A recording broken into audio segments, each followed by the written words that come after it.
po natin na sa mga uling araw po, medyo palalim na ng palalim yung pagkilos ng Panginoon sa ating lipunan. Kung mapapansin ninyo, hindi lang po sa Pilipinas, hindi lang po sa mga kabundukan, sa inyong area, ganito, o kaya sa kapatagan, o saan man, kumikilos po ang Panginoon sa iba't ibang panig ng mundo. Hindi na po yun mapipigilan. Okay, kahit ho anong gawin ng enemy, wala ho makapipigil sa kingdom ng Panginoon na mag-move on, mag-move forward, mag-go on sa kanyang pagpapalawak ng galing ng Panginoon. Bakit? Kasi po, nalalapit na ang pagbabalik ng Panginoon. Sabi mo sa katabi mo, malapit na bumalik ang Panginoon. Sa kapila, nakahanda ka na ba? Nakahanda ka na ba? Ha? Now, sa Bible po, ang ating po pag-uusapan ngayon, it's revival time, and if it's revival time, it's harvest time. Hello? Hindi ako kumbinsido sa inyo. Sabi ko po, it's revival time. Pag revival time po sa ating panahon ngayon, ibig sabihin, harvest time. Okay. Sige na nga, yun na, nakumbinsin nyo na ako. Ayun, tinan natin yung Zechariah 12. Basahin natin ito.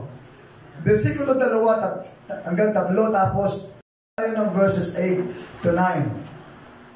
Zechariah.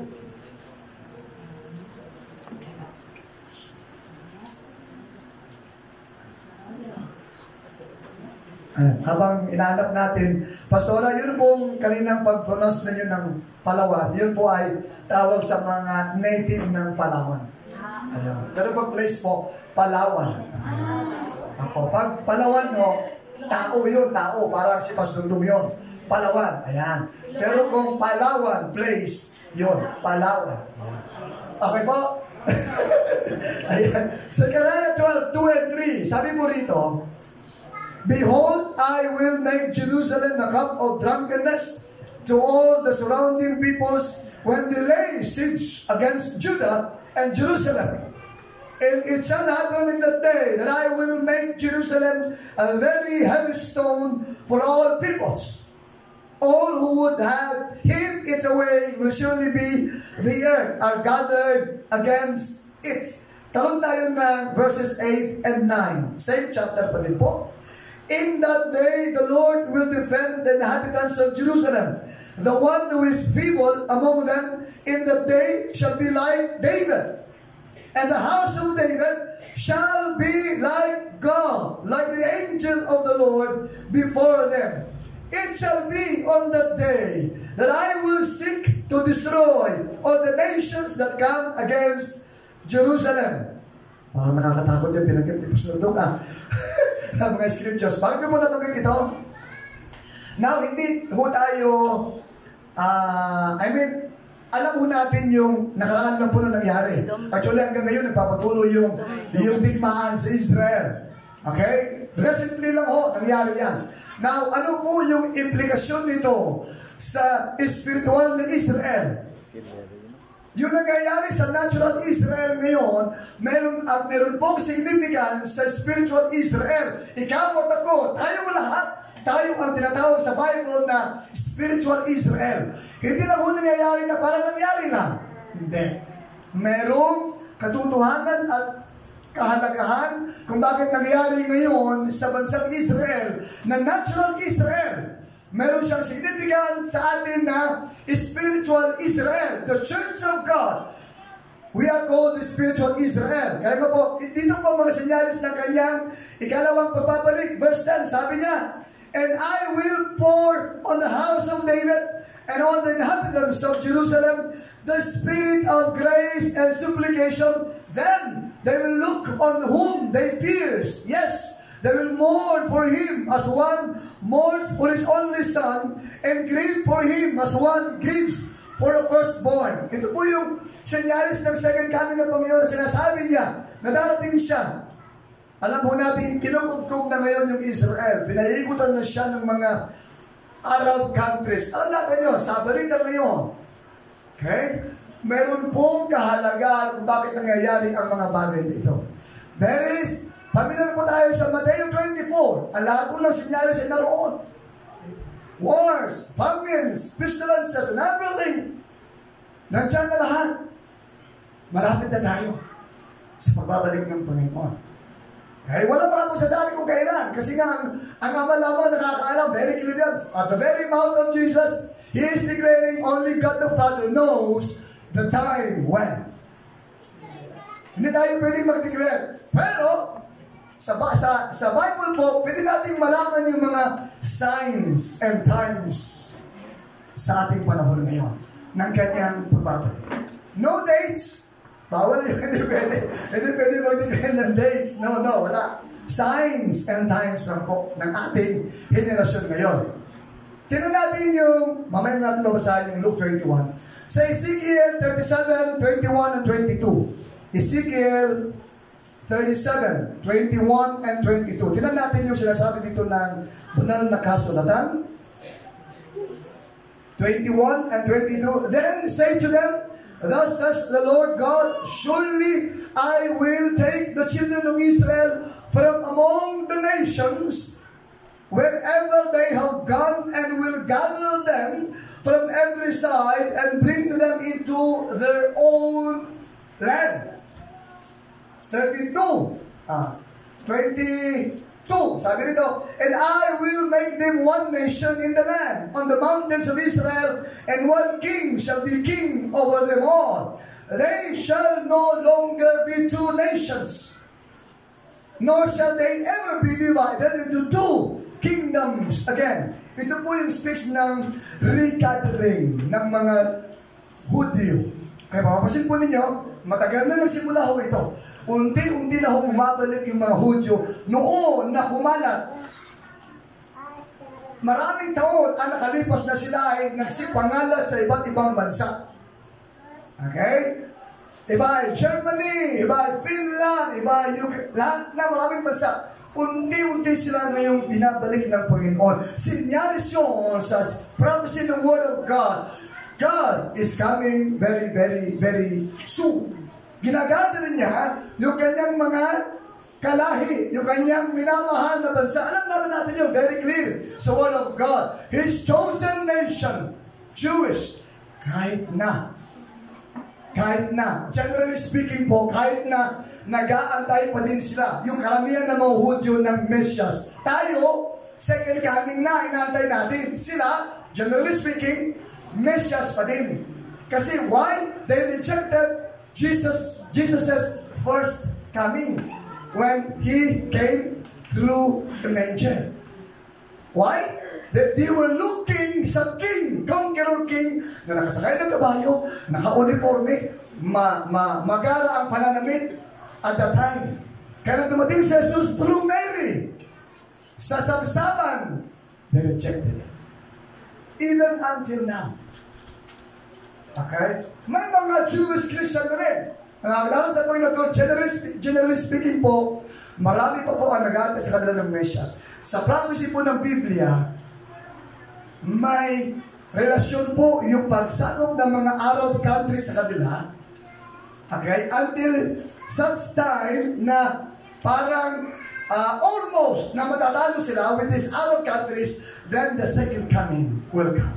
And they will see, literally, na ito pala si Jesus na bababa sa kanyang ikalawang pagbabalik, yung sugat sa kanyang palad. Sasabihin nila, biblically po, very clear sa Bible, sasabihin nila, ikaw yung aming tinanggihan. Ikaw pala yung aming ipinabago sa krus. Ikaw yun, ang Mesias. Pero ikalawang pagbabalik na, isisave sila ng Panginoon, yung literal na Israel. Remember, Zechariah says, maglalan ang kanyang paa sa Mount of Olives. Remember, nung siya nag-ascend sa heaven, nasaan yun? Sa Mount of Olives, yung Mount of Transfiguration. Doon din siya bababa. Kaya sabi ng angel sa mga disciples, sino yun yung tinitingala? Ang inyong nakita, dito rin bababa. Sa Mount of Olives. Lalapag siya doon, physically. Katulad ng kanyang pag-ascend sa heaven, physically. He will come in His second coming, physically. He will land there. His feet will land on that mountain of Olives. At doon karoon na ng laban. So second coming na po yung topic. Medyo malawak yun, pero binibigyan ko lang kayo ng hint o ng idea. So, ibabalik po yung regathering ng Israel na nagsipangalan po sa 70 mga bansa for 20 centuries. Ay, ang taga nun. Ngayon, binabalik sila ng Panginoon in fulfillment ng Word of God na sinasabi niya. Paghahanda sa kanyang ikalawang pagbabalik. Ezekiel 38 verses 15 and 16.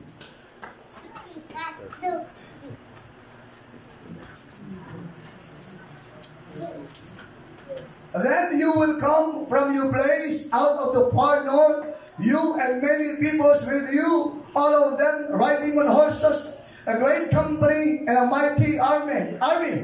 16, you will come against my people Israel like a cloud to cover the land. It will be in the latter days that I will bring you against my land, so that the nations may know me when I am hallowed in you, O go before their eyes. So talagang ano po, hindi po aksidente na pinaiikutan po ng mga Arab countries. Syria, o sino man yung mga Lebanon, lahat ng mga, alam natin, Saudi Arabia, lahat yan. Kaya nakapaikot po sa nation sa talagang tinatry ho nila na kubkubin yun at sirain. Pero until now, hanggat hindi ho pinahihintulutan ng Panginoon, His nation will stand. Pansinin ninyo, sa mapa, ang liit ho ng mapa ng Israel. Kung para sa mapa ng mga Arab countries na ito, paikot sa kanila, ang liit lang ho nila. But no one can stand against them. Hindi nila matutunan. Why? The hand of the Lord. Israel was an apple of His eye. He was protected. God is protecting His people, Israel. That's why. Okay? Kaya sa atin po, yung implikasyon na sa atin ngayon, na spiritual Israel, we are in the last days. We are in revival time. We are in harvest time. We need to make the most of every opportunity that we have. Mamaya, masasuggest ako ng mga practical na bagay na pwede natin gawin sa ating buhay. Kung ikaw isang pastor, isang manggagawa, isang miyembro ng iglesia, o naman po yung ating tungkulin sa Panginoon. Sabi po ng Bible, Psalms 121 verse 4, ang Israel ang aking parang apple of my eye. Ibig sabihin, lagi niyang iniingatan, tinutulungan, hindi niya pababayaan. Psalm 46 verse 10, di ba? Be still and know that I am God. I will be exalted amongst the nations. Declaration niyo. Okay? Ipakilala ng Panginoon, ipapakilala niya ng Panginoon na siya ang Diyos na tagapag-ingat ng bansang Israel. Hallelujah, hallelujah. Now, kung kayo po nababasa ng Bible, maaaring sa Ezekiel 38 and 39, Revelation 20, mababasa ninyo yung patungkol sa word na Gog and Magog. Ito po yung mga pangalan ng mga kaaway ng bansang Israel, ng tao ng Diyos, na kanyang pinili. Actually po, isa po sa, nagsabi yung isang Bible teacher po natin sa Zion, sa US pa naka-base, ang sabi niya, probably, na itong Magog po ay yung nation ng Russia. Okay? Nation ng Russia. Na in the future po, makikipag-alyansa sa Persia. Sino itong Persia? Ito yung modern day Iran ngayon. Remember, Iran supporting the Hamas. See? Supporting the Hamas. Actually po, yung Hamas, alam po ninyo, ako po ay nagsisearch din eh. Yung Hamas po ay merong scripture na ang meaning sa Hebrew ay violence or wrongdoing. Sa Bible po nakalagay. So hindi aksidente na merong grupo, sila, may group na katulad nito na nag-arise to go against Israel. No, it's not an accident. It was the fulfillment of the word of God. Hindi aksidente yung Hamas na ginagamit at inaalaw, hinahayaan ng Lord na kubkubin at magdala ng kabinsalaan sa bansang Israel. It was in His plan. It was in His plan. Hindi ho aksidente na may mga lumutang na mga Hamas na yan. Hindi ho aksidente. Hindi po aksidente. So, now, time will come that there will be alliances or coalitions of nations surrounding Israel that will in the future, attack Israel. At in fulfillment sa kanyang scriptures natin nasabi, marami po scriptures sa Bible po na ilan na po yung mga binasa natin.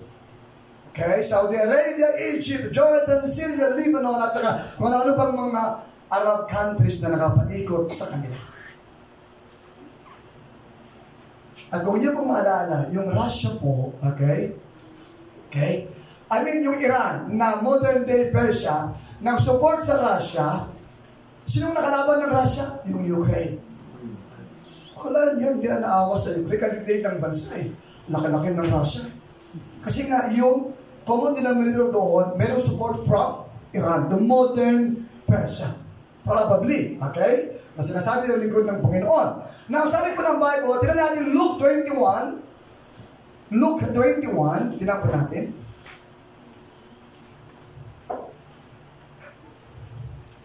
Luke 21, sabi niya, ano po dapat natin gawin kapag nangyayari na ang mga bagay na ito? Okay, 21, sa verses 20 to 28, okay, hindi ko lang po babasahin lahat. Dito lang po sa verse 20, simulan natin sa verse 20. Ay nga pala, verse 20 nga pala dito simulan. But when you see Jerusalem surrounded by armies, then know that its desolation is near.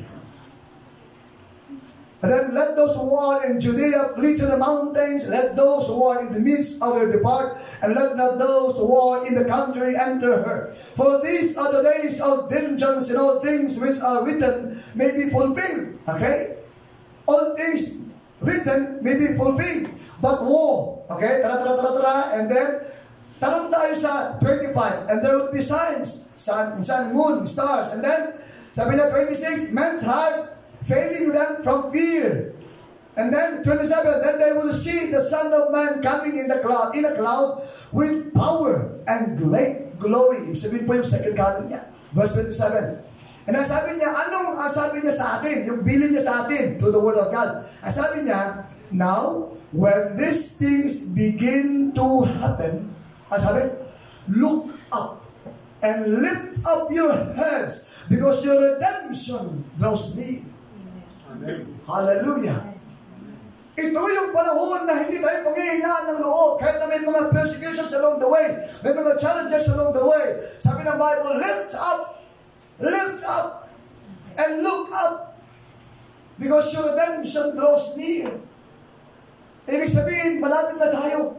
Ito na yung panahon, katulad ng awitin, ito na yung panahon na wala nang pahapay-hapay sa paglilingkod kay Lord. Kung ikaw ay mananampalataya, ikaw ay born again na sa Panginoon, you need to focus and commit your life before the Lord. It's time to really move on, move forward, press on, those gagawin ng Panginoon sa ating mga buhay. Ito na po yung mga panahon na hindi na dapat ikahiya ang pagbabahagi ng salita ng Panginoon. Hindi na dapat ikahiya ang pagiging mananampalataya. Hindi na dapat ikahiya ang pagdadala ng salita ng Panginoon o kaya itatago lang natin. No.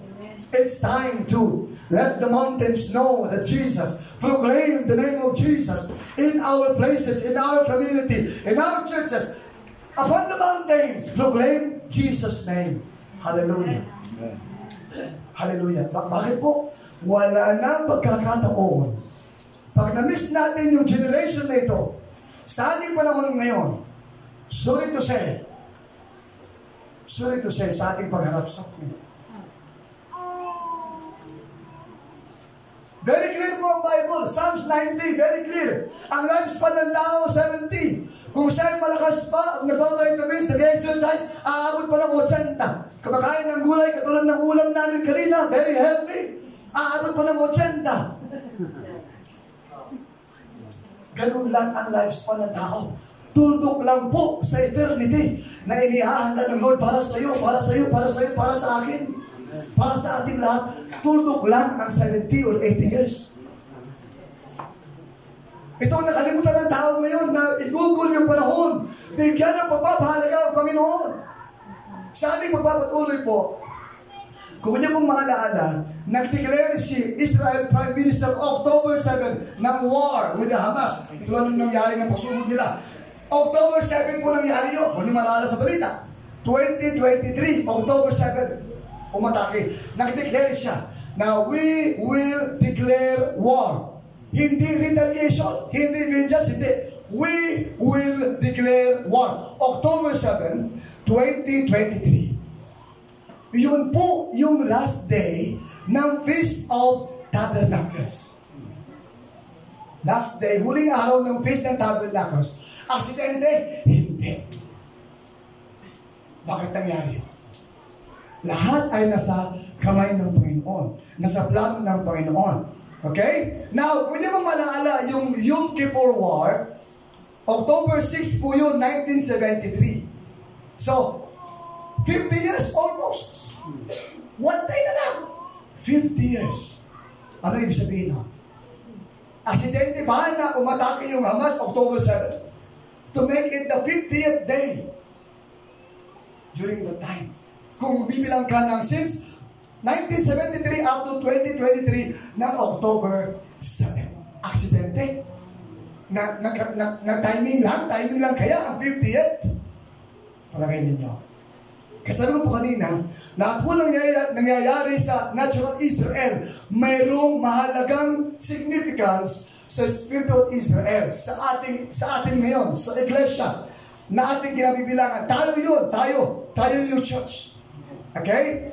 Now, ano na po, kunting background ng Yom Kippur War, it was 1967, itong Yom Kippur War, nanalo, just 6 days, nanalo sila laban sa mga Arab countries. Doon sila nirecognize na, yun na nga, maliban sa 1948, na talagang nation na sila, state na sila, yung Israel. 1967 yun. Okay? So, October 6, 1973 yun, na panalunan nila, nangyari yung atake ng Hamas, October 7, 2023. So, one day less, 50th na siya. Doon talaga ng timing. Sabi ng Bible, 1 Corinthians 15:46, first in the natural, then comes the spiritual. Hello? First in the natural, then comes the spiritual. Okay? Hindi ho aksidente. Now, yung Feast of Tabernacle po, okay? May mga events po na nangyari. Okay? Doon po sa templo ni Solomon, na kung saan yung glory ng God ay bumaba sa kalagitnaan ng templo ng dedication, it was the Feast of Tabernacles, the last day of the Feast of Tabernacles. Ano pa? Sa panahon ni Josue, sa aklat ni Nehemiah, natanggap niya yung inheritance nila, it was the last day or Feast of Tabernacles. Aksidente? Hindi. Nasa salita ng Panginoon yun. Very clear. And then, yung revival po na nangyari sa panahon ni Nehemiah, yung Watergate Revival, sa Nehemiah 8, it was during the Feast of Tabernacles. And the last time po, kung yung malaala sa ministry ni Jesus, nung siya ay dito sa lupa 3.5 years, ang sabi niya, lahat ng nauuhaw, lumapit sa akin, it was a day of Tabernacles. Feast yun ng Tabernacles. Sa John chapter 7, na sinabi niya, lahat na nauuhaw, lumapit sa akin, hilingin ang tubig na hindi ka na mauuhaw. Sabagat mula sa kanyang espiritu, dadaloy ang walang tigil na agos ng banal na espiritu. It was Feast of Tabernacles.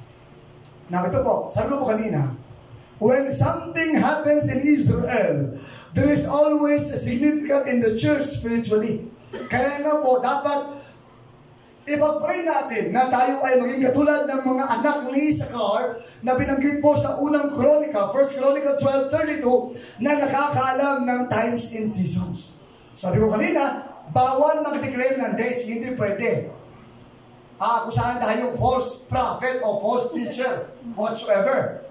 Kung may dates tayo. Pero, we can know the times and seasons when the Lord, before the Lord comes, we can know.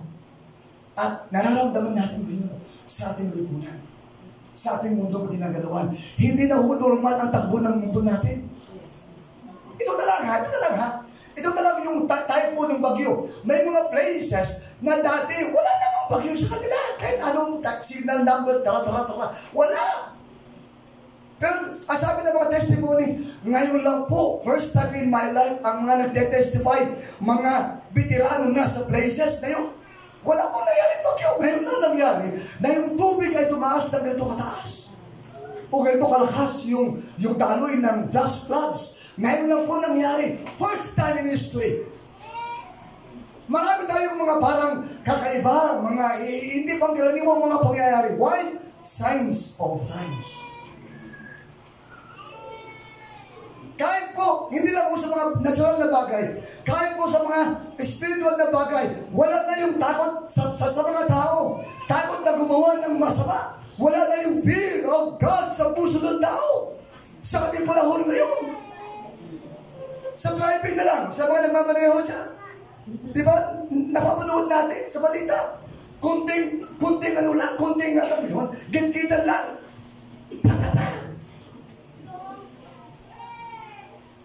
Ganun lang ang buhay.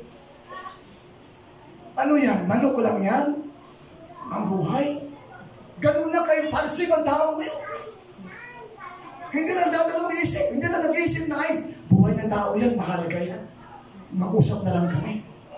Diba? Kasi ninyo, sa mga kabataan ngayon, nasaan na yung moralidad? Sa mga nagsasama, hindi na ginagalang ang matrimonyo ng kasal. Sama na lang tayo. Where is the fear of God? That's the signs of the times that Jesus will come. Remember, sabi ng Bible, mamaya, babanggitin ko, mamaya pala, sa practical things. Okay? So, yung 50 po, mahalaga yung number na yun, yung 50, number 50. Why? It speaks of liberty. Ibig sabihin, kalayaan, liberty. And then, year of Jubilee. Year of Jubilee, ibig sabihin ng 50.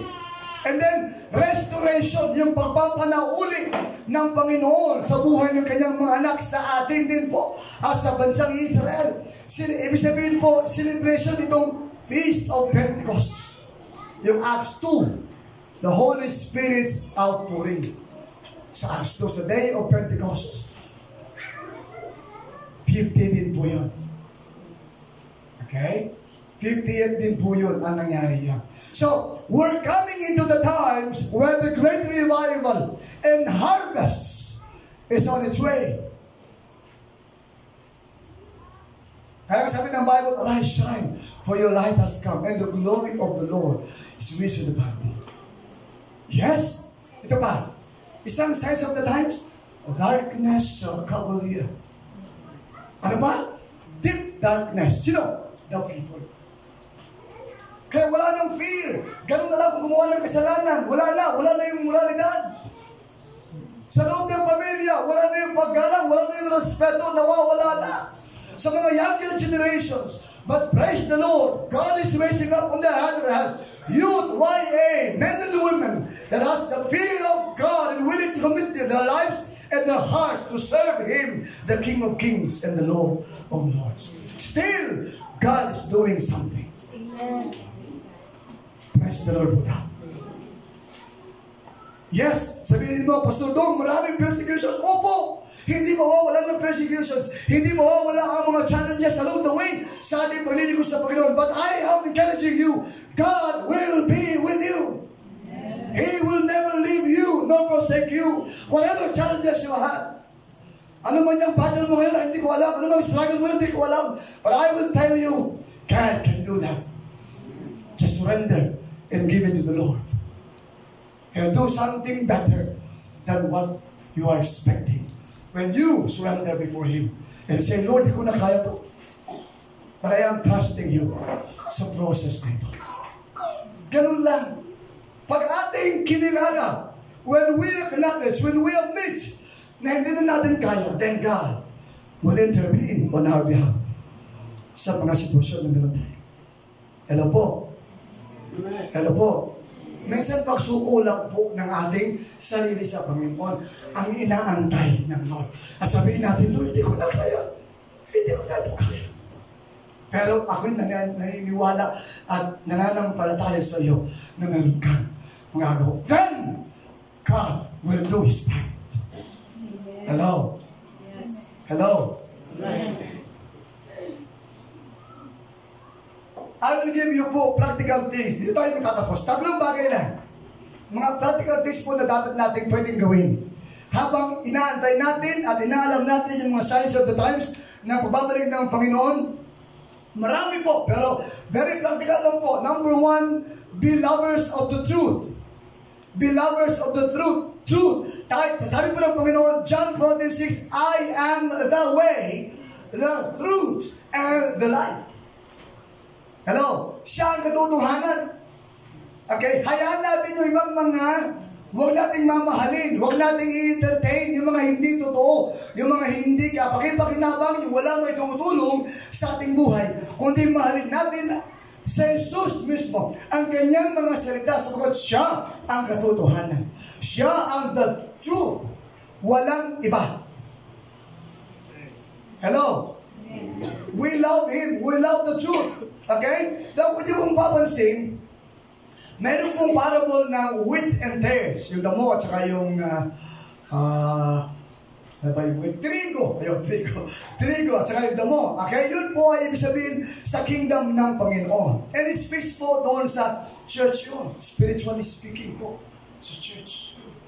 Okay? Now, mamahalin natin yung salita ng Panginoon sa ating buhay. Bigyan natin ng panahon, paglaanan natin ng panahon sa ating buhay. Maging malalim tayo sa salita ng Panginoon. Maging rooted tayo, umugat tayo, at ma-establish tayo. Sabihin mo, maaaring nasasabi ang ilan sa inyo, Pastor Dong, matanda na ako. Elderly na po ako. Wala akong pinipiling edad. Sa pagiging malalim sa Panginoon at ma-establish, maging rooted tayo sa ating pananampalataya at relasyon sa Panginoon. Kahit po anong kaedaran natin, God can still use you. Hello? Do not put God in a box. Wherein you put limitations before Him. No. Ano ba po yung edad ko ngayon? Maaaring sabihin mo na, matanda na ako. Maaaring 5 taon, 10 taon na lang ang buhay ko. But still, kaya pa binubuhay ng Panginoon, He has His purpose still for you to accomplish.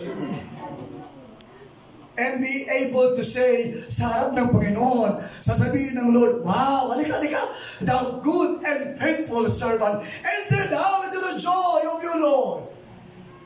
Wow. Parang, yung joy na meron tayo, na sa harap ng Panginoon sabihin, halika dito, ikaw na tapat, at mabuting alipit, halika. Amen. Pumasok ka sa kagalakan ng iyong Panginoon. Wow. What a grandiose entrance that we can hear from the King of Kings and the Lord of Lords and saying, come, you good and faithful servant. Sa langit po, hindi na title. Wala ng pastor, reverend, tara, ano man, wala. Servant tayo lahat sa kingdom ng Panginoon.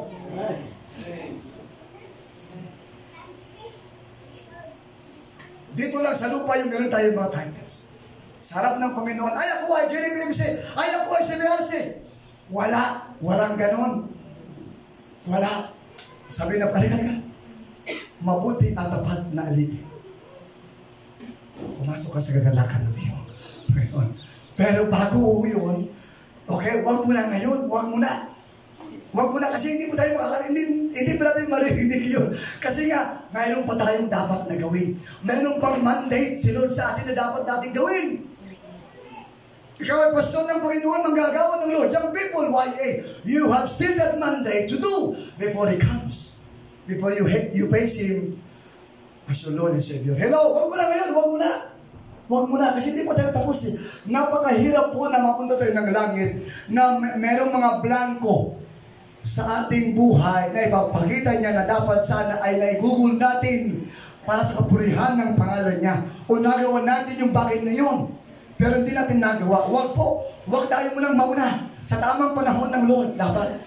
Ha? Sunod sa katabi mo, huwag kang mauna sa tamang panahon, dapat. O kaya nga, importante yung wisdom. Hello. Wisdom kay Lord. Hello po. Huwag kayong magagalit sa akin, ha? Kumain ng tama. Katulad na kinain namin kanina, dinner, ang sarap. Ano tawag doon, Pastora? Yung mix po na dinding. Grabe. Hinahanap ko yung bagong, may bagong pa, baka yung pawis ko, palagtak na. Sarap ng aming ulam kanina. Oh, mag-exercise. Matulong ng maaga, mag-vitamins. Oh. Hello?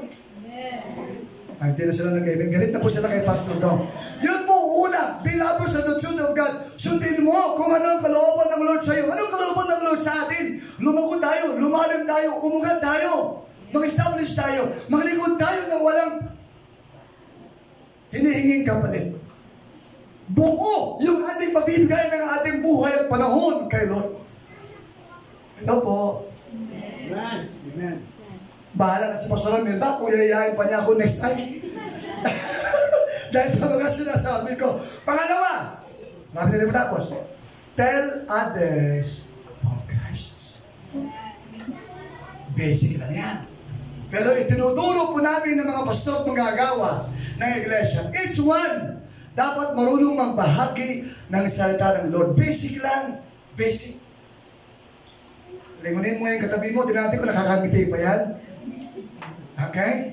Basic po, dapat marunong tayo. Marami pong ways ng evangelism, ng pagbabahagi. Minsan through testimony mo, yung faithfulness ng God. Minsan po, through conversational way lang na nag-uusap kayo, nasisingin mo yung gospel, si Lord, kabutihan niya. Minsan po, one verse approach na, John 3:16. Minsan, ABC. Minsan, wala. Bahala ang Holy Spirit na gumabay sa iyo. I-incorporate lang sa iyong pag-uusap sa kinakausap mo. Pero ang importante po sa Holy Spirit, tayo ay sisidlan na ready anytime na magamit sa kapurihan ng Panginoon. Nasaan ka ngayon? Sa farm? Sino yung mga nakakasama mo? Nasaan ka ngayon? Sa workplace mo? Sino yung mga nakakasama mo? Nasa school ka, nag-aaral ka? Make the most of every opportunity. Okay? Hanggat meron tayong pagkakataon. I-ano natin yun? I-seize natin yung moment na yun. Hello po, tell others about Christ. Share the gospel. Evangelize. Now is the accepted time. Now is the day of salvation. 2 Corinthians 6:1. Very clear yun. Not tomorrow. Not after a month. Not next year. No. Now is the accepted time. Now is the day of salvation. Hindi natin alam kung buhay pa yung kausap po bukas. Hindi natin alam. Kaya nga, make the most, seize the moment na ibinibigay ng Panginoon sa iyo. When the Holy Spirit is telling you, okay na, share mo na. Sabihin mo, mahal ko siya. Mahal siya ng Panginoon. May plano ang Lord sa buhay niya. Pag hindi natin sinabi, naku, minsan, hindi na kayo makikita ng taong kausap mo. Nakakalungkot yun. Okay? Why in this day? John 9:4. Habang araw, ibig sabihin, magagawa natin lahat ng ating gustong gawin, maliwanag pa. Kasi bakit po? Darating ang dilim. Darating yung persecution. Darating na may babawas sa atin. Sabi ng kapitan, Ops, order from the court. Sa ating barangay, San Isidro, Kakabaruan. Mula ngayon, bilang kapitan, wala nang dalaw sa mga bahay at pagbabahagi ng salita ng Panginoon. Darkness time. Kaya sabi ng Bible, while it is day. Alam po ninyo, napakapala tayo. Sa China po, maraming mga underground churches.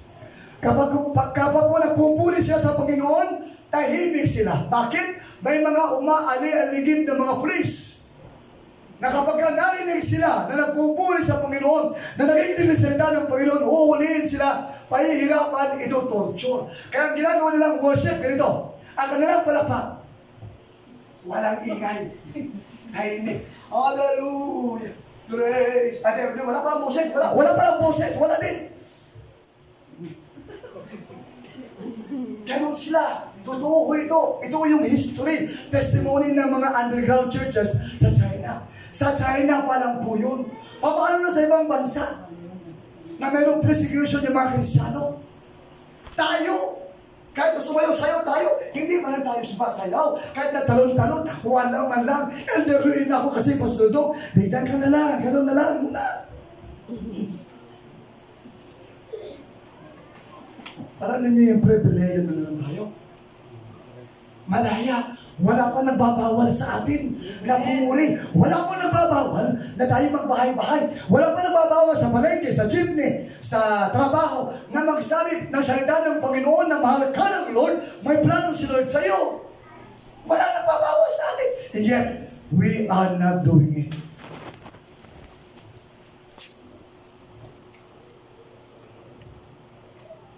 Hello po. Kabagan tayo ng Panginoon.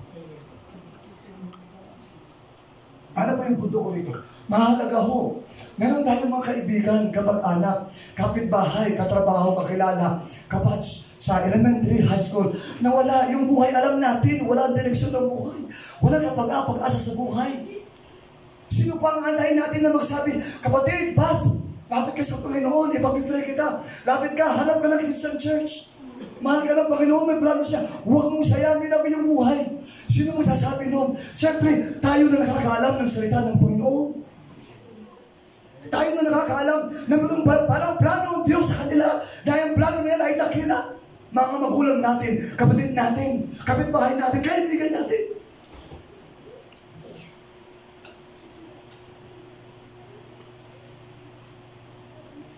Ito po, wala sa atin ang kakayanang iligtas sila. Ang ating gampanin, ibahagi lang si Kristo. Ibahagi lang ang Ebanghelyo. Ang resulta, si Lord ang bahala. Pag nagawa mo na yung part mo, nagawa ko na yung part ko, then, hindi sisingilin, ayon sa Ezekiel, ng Panginoon ang kanilang buhay o ang kanilang dugo sa ating mga kamay. Dahil wala tayong ginawa sa buhay natin sa lupa upang sila ay bigyan ng babala o paalalahanan sa salita ng Lord. Hello po, masakit po ito, sorry po. Pero wala ko ito sa notes ko. But I believe in my heart, God, the Holy Spirit is leading me to say these things. Sino dito yung, marami tayo actually, baka isa po sa atin, meron tayong mga kaibigan, kakilala, katrabaho dati, kabatchmate dati, na walang direksyon ang buhay, lagalag, kahit saan na lang, alam na lang ang buhay. Hindi ba tayo magpapakita ng malasakit sa kanila? For God so loved the world. No limits. For God so loved the world. He gave His only begotten Son on the cross. Everyone who will believe Him and what He did on the cross shall have that eternal life. Walang limit. Huwag tayong mag-set ng limitation sa ating mga gagawing pagsunod sa kalooban ng Lord. Hello po. Huwag tayo mag-limit. Minsan, may mga nalakad ka lang, may masasalubong ka. Sabi ng Holy Spirit sa'yo, silang mo, sabihin mo, Marcos. Sabihin mo, punta ka ng church. Now, marami pong ways na evangelism. Minsan, yayayain mo lang naman eh. Minsan, gusto mo, punta ka ng church, sunduin kita. Sunday, alas 7. Kasi alas 8 yung aming service. Sunduin kita, akong bahala. Basta magbihis ka na, 7, sunduin kita. Dalihin mo lang sa church. Gawin mo lahat. Kung wala kang lakas ng loob na magbahagi. Actual, maraming pwedeng gawin. Marami po. Hingi tayo ng wisdom sa Holy Spirit. Hello po. O, nag-i-amen siya, no? Si Liz. Okay, pangatlo. 1, be lovers of the truth. 2, tell others about Christ. 3, nakitagtag ko lang po, 2 Peter 3:9, ang gusto ng Lord, lahat ay magsisi. Lahat magsisi. Though, sabihin na natin, generally speaking po, hindi lahat maliligtas. But, ang punto rito, we did our part. We did our role. What's that? To share the gospel. Na nagbigay tayo ng warning, na nagbigay tayo ng babala. It's on them if they will accept and believe Jesus Christ on what He did on the cross. Pero tayo, wala na. Maninis na yung ating kamay sa kanilang mga dugo. Hindi na tayo sisisihin ng Panginoon. Kaya nga po sa Bible, sa heaven po, sabi roon, kapag tayo sa heaven na, may mga regrets, iiyak tayo. Iiyak doon yung ibang mga nanampalataya. Why? Na-miss na yung opportunity na ibahagi ito sa kanilang kaibigan, kakilala, kapamilya, mga magulang. Iiyak. Kaya sabi ng Bible, papahirin niya ang kanilang man. Bakit iiyak? Iiyak yun ng regrets na sayang, panghihinayang na hindi ko nabahagi na ng teacher ko, na hindi ko nabahagi na yung trabaho ko, yung kaibigan ko, yung kabats ko, yung classmates ko. Whomever. Pangatlo, seek ye first His kingdom. Very basic lang. Unahin natin ang kanyang kaharian. Mateo 6:33. First, seek ye first. Hello po. Amen. What? Seek ye second or seek ye last. Hello. First.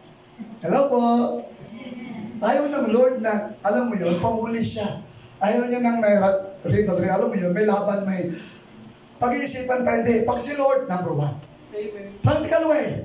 Kabataan. Kung meron kang planong mag-aaral ng kulay, o nag-aaral ka ngayon, meron kang kurso, incorporate God.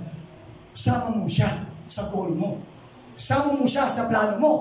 Huwag mong ibaliwalayin si Lord. Hello? Anong plano mo? Maging coding? Computer engineering? Anong plano mo? Maging doktor? Lawyer? Include God. First, second, Lord, ano po yung desire mo sa buhay ko? What do you want me to, Lord, na course na kukunin ko? Unahin natin siya. Ito po, ang nangyayari mo ganito maglilista ng dream o ng goal. 1, 2, 3, 4, 5. 5. Yung pang-anim, pang-uli, si Lord. Lahat na ng dreams na ilista na, wala si Lord. Minsan nakakalungkot pa, wala si Lord sa listahan. Ito po, tandaan niyo. Kahit sa anong estado o kalagayan ng buhay ng tao, kapag wala ang Diyos, maangkin man niya ang yaman ng mundo at mga bagay sa mundo, wala ko. Napakalinaw po yung word of God. What shall it profit a man if he gains the whole world and lost his own soul? Meaning, binavalue ng God yung kaluluwa ng isang tao, ikaw at ako, at yung mga kaluluwa lalapit sa Kanya, more than the possessions, more than the things of this world. Yung mga bagay ng mundo, yung mundong ito, isang kaluluwa. Mas greater yung value para kay Lord ng isang kaluluwa. What shall it profit a man if he gains the whole world pero lost ang kanyang kaluluwa? Ano po yung ipinupunto ko rito? Idinidiin ko po sa ating kalagitnaan na mahalaga ho yung kaluluwa ng magulang mo kung wala pa siyang Kristo wala pang Kristo sa kanyang buhay. Mahalaga ho yung kaluluwa ng kasama mo sa trabaho. Mahalaga ho yung kaluluwa ng kaibigan mo. Maaaring maging huli na ang lahat. Napantay na ang mga paa. Saka mga malala. Wala na po. Wala na po tayo magagawa pag gagawin. Pantay na yung paa. Wala na. Okay? Value your relationship to God. Yun ang first and foremost. Unahin natin si Lord. Mahal natin siya buong puso, kaluluwa. Kaya pasilinin niyo yung kanyang dakilang utos. Sa utos sa New Testament, naging dalawa. Love your God with all your soul, all your strength, all your mind, all your heart. All. At saka whole. A-L-L at saka W-H-O-L-E. Ayaw ng Lord na kalahati. Yes, hindi naman sinabi ng Bible, love the Lord your God with half of your heart. No. No. God wants yung kabuuan, wholeness ng ating puso, ng ating buhay. Kaya nga kung nagkukumit ka sa Panginoon, kung nagbubuluntar ka kay pastor, o kay pastora, o sa church, do your best. Give your all before the Lord. Hindi mo piniplace ang iyong mga pastor, kundi si Lord. Kay Lord God ang living ko. Hello po. Mag-volunteer tayo. Hello. Unahin natin si Lord. Serve God in all things, at all times, at all seasons. Value our relationship to God. Pangalawa po, value our relationship sa ating kapitbahay, sa ating neighbor, ika nga. Okay? Sa ating mga magulang, kapatid na lalaki, kapatid na babae, kamanggagawa, o katrabaho natin, kaibigan, kaklase, at sa iba pa po. Okay? Sabi po ng inyong tema, ng ating tema sa Great Awakening, awake, arise, and Christ will give you light. Pero meron kong dapat gawin. Ano gagawin? Awake. Gumising. Bumangon. Arise. Bangon. Okay? And then, Christ will give you light. I just want to encourage you po. Ito mga practical na bagay. Believers of the truth, which is our Lord and Savior Jesus Christ. Pangalawa, tell others about Christ. Pangatlo, seek ye first. Unahin natin siya sa ating buhay. In everything we fall into precious. Pero po, estudyante ka ngayon, unahin mo siya. Hindi ako natapos ang gabi, marami ako mga testimonies na estudyante ng kanilang tinayuan, yung nag-stand sa Word of God, sa kanilang relasyon sa Panginoon. May mga pagkakataon na parang gusto nilang magkompromiso o mag-compromise, but they stand on the Word, God honored them. God honored them. May mga nagsasabi doon, ma'am, sir, hindi pa ako pwede, born again Christian po ako, hindi pa ako pwede umatin dyan. Just give me some alternative way para po ma-comply ko yung requirements. Sabi nila, kung iba po sabi mo ko, ma'am, wala pong problema sa akin. I'm willing to accept that. But you know what? They honored God in front of these teachers, and God honored them. Hindi sila pinasa. Kayo po ng mga nag-aaral ngayon, may mga temptations, may mga challenges kayo, struggles kayo along the way, habang kayo nag-aaral. And God is observing you, how you make your stand as a Christian. But do remember this, always honor God at all times. Sa lahat ng sitwasyon. And I will tell you, and I do believe, I will tell you, that God will honor what you did to Him. Patutunayan ng Panginoon na tama ka sa pinili mong pagtayo sa katotohanan. Pag-stand at walang kompromiso sa iyong buhay. Yes, minsan sa pag-stand mo, may masasagasaan, mga malalapit mo, mga malalapit sa iyo. Na pag-stand mo na mali yan hindi po tama yan salita ng Panginoon Magagalit sila sa iyo, magagalit po sila sa iyo. But in the end, God will honor. In the end, God will honor you. I'm sure of that. Kasi nangyari din po sa buhay ko. Hindi na ako natin pahabain yan. So I just want to encourage you. It's revival time. It's harvest time. Make the most of every opportunity that we have habang tayo nililingkod sa Panginoon. Kung ikaw ay miyembro sa iglesia nito, o sa ibang mga iglesia ninyo pinanggalingan, be faithful. Serve the Lord with gladness. With the spirit of joy. Be faithful sa iyong suporta sa mga manggagawa sa gawain ng Panginoon. Attend, huwag mo pababayaan ang inyong fellowship, Bible study, cell group, whatsoever. Ano man ang sabihin ng mga nakakilala sa iyo? Honor Him. Value your relationship before the Lord. Kung ikaw ang manggagawa, kapag kung manggagawa, pastor ang manggagawa sa aking iglesia, sa upasan ng Panginoon, wala ho tayong denominational na barrier, wala ho. Tayo ho ay nag-iisa sa kamay ng Panginoon. Sa malaking pamilya, malaking kingdom ng Lord. Sama-sama tayong itinataguyod at pinalalawak ang kaharian ng Panginoon. Ang inyong pangalan po ay iba sa pangalan na aking pinaglilingkuran. But we are one.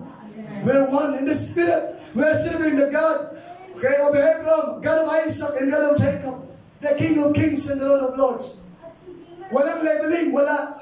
Kaya lang may leveling para doon kayo lumago. Parang eskwelahan, na ituturuan kayo, didisipulo kayo, palalagwin kayo, para merong distinction, o merong magawa ng mga kamanggagawa natin. Pastor, manggagawa, yung kanilang mga gampanin sa loob ng lokal na iglesia na nakabase naman sa salita ng Panginoon. Huwag natin bababayaan ang pagtitipon. Hello po. Hello po, lumago kayo, lumanin kayo sa salita ng Panginoon.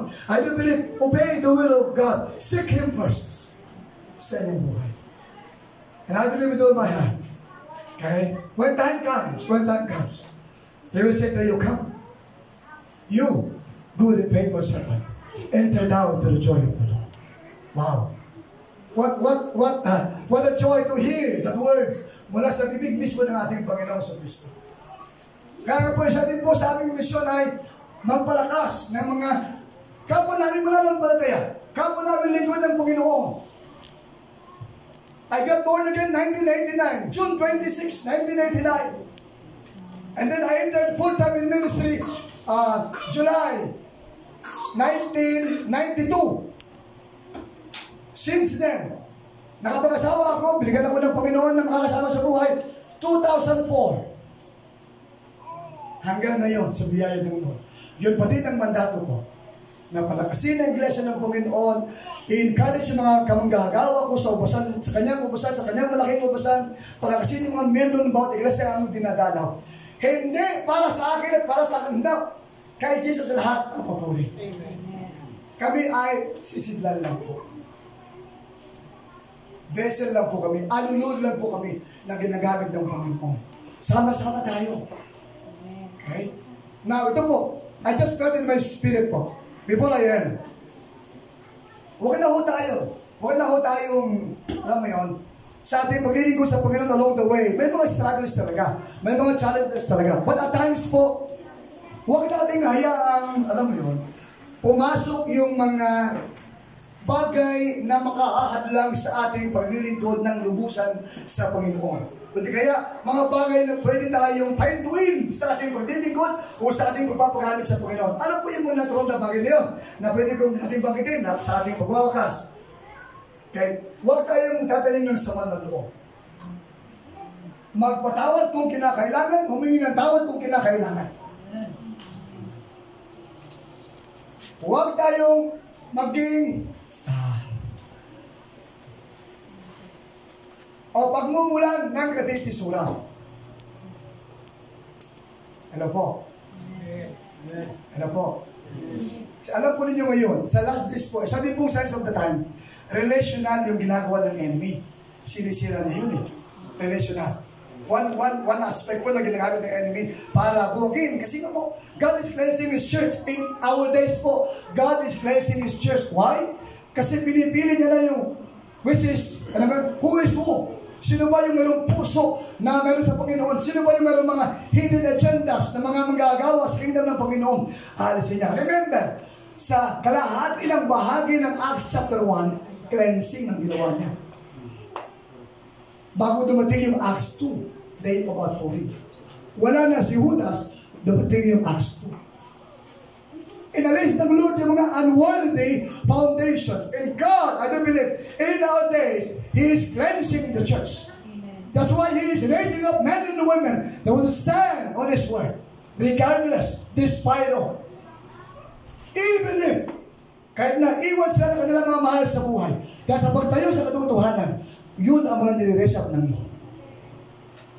Masakit po, opo, masakit sa amin, nagagamitin ng Panginoon, tapos, alam mo yun, meron kang malapit sa iyong puso. Pero, yun ang word ng God eh. Yun ang aming mandato eh. Okay? Ika nga, walang kapatid, walang tatay-tatay, o nanay-nanay, o kuya, o ate, wala. As far as the word of God is concerned, we must uphold what the word of God declares. And we are praying na kapag dumating yung pagkakataon na yun, pipiliin nila itong mga tao ito na malapit sa ating mga puso ang sundin pa rin ang kalooban ng Diyos. Sundin pa rin ang kalooban. Tayo pa ito ay mula. Thank you.